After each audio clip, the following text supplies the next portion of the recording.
Welcome to Hi-Fi and Stage Dives, a SoCan licensed podcast coming to you weekly from Edmonton, Alberta, Canada. Each week, I talk about a song that's been stuck in your head at one point or another, or stuff you've never heard before. Welcome to this musical journey. Stop making that big face! Hello and welcome back to Hi-Fi and Stage Dives. Well, we are going to go on a weird little journey, you and I, the listeners of Hi-Fi. I'm going to be playing some Aphex Twin. Now, this is a nice little Aphex Twin song. I first heard Aphex Twin a long-ass time ago. I was instantly hooked. But it's a really weird type of music. It's a techno type. Fuck it. Let's just get into it. So, Aphex Twin. Who's actually only one man. His name is Richard David James. He kind of a genius, and I'll get into that in a little bit. He has 10 AKAs, okay? Aphex, Polygon Windows, Caustic Windows, Blue Calyx, The Dice Man, GAC, Powerfill, Q-Castic, oh fuck, that's a fucking mouthful, Q-Castic, and The Tuss. If you guys don't know what Aphex Twin is, that's good on you. You probably listen to a lot of different music like I do. If you don't, there's how do I put this? It's very, very different music. It's obviously you can hear it now. This is a very mellow version of one of his songs. The song I will be featuring is called Come to Daddy, and I'll get into that after we feature it.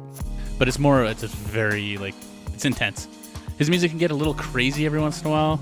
And by a little crazy, I mean off the fucking wall crazy. Limerick, Ireland is where he was born, and he lived in the UK from Lanark, Cornwall, and England is where he ran about, causing a muck, making music. So the genres: electronic, IDM, intelligent dance music is what IDM stands for, just for all you people that want to know, like EDM, electric dance music. So this is intelligent dance music. I don't know why it's intelligent, maybe because the guy's a fucking genius, I don't know. Techno, ambient, and experimental. But why I got hooked on Aphex Twin is because Come to Daddy. Okay, I'll get into that after. It's this music. This is what this music does to me. It makes me do weird shit.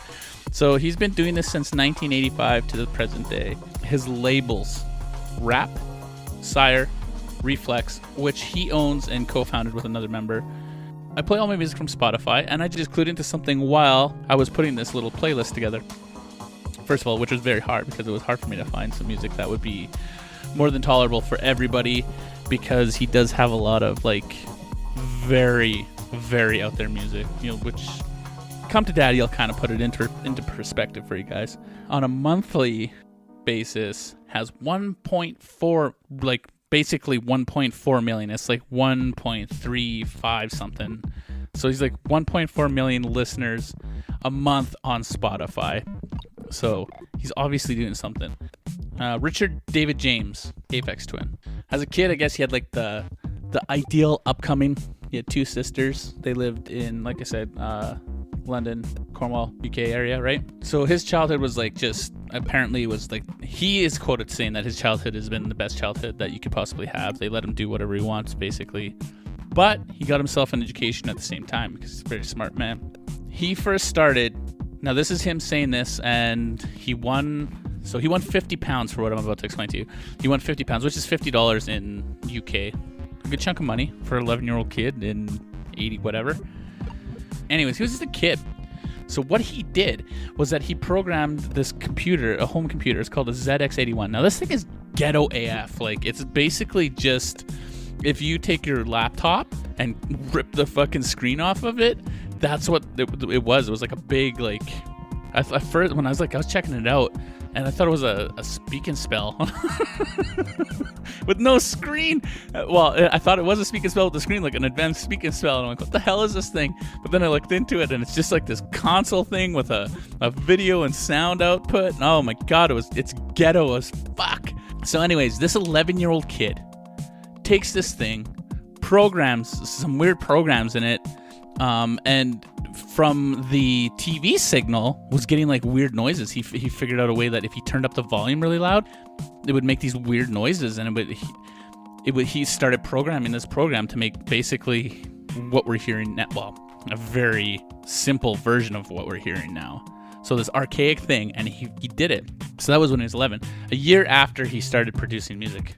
Benjamin Middleton was the one who said, he's like, yeah, a year later, this guy was producing music. So needless to say, the guy was a fucking genius, right? Musically. And it turns out that it wasn't just musically that he was a genius. He's just all around smart. So in his teens, he started DJing in local pubs and along the beaches. And then it turned into another thing. And so he started DJing on the regular, where he befriended a man named Grant Wilson Claridge.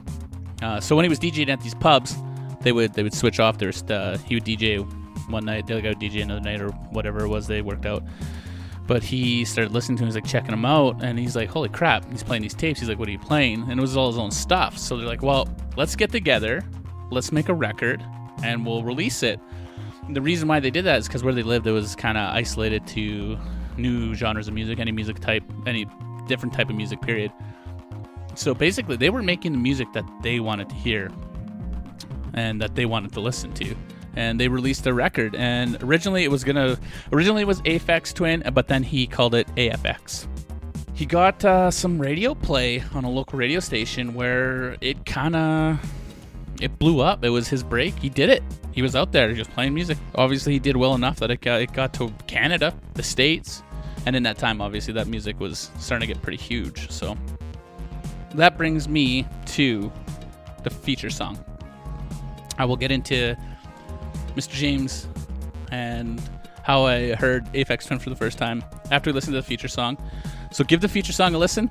You might have heard it before. It's maybe, I don't know, Metalheads. I don't know if you guys are listening still.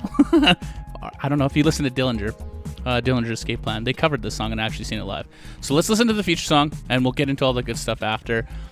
So enjoy this. Turn it up. It's loud. It's bassy, but enjoy it. It's great.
So, that was Come to Daddy.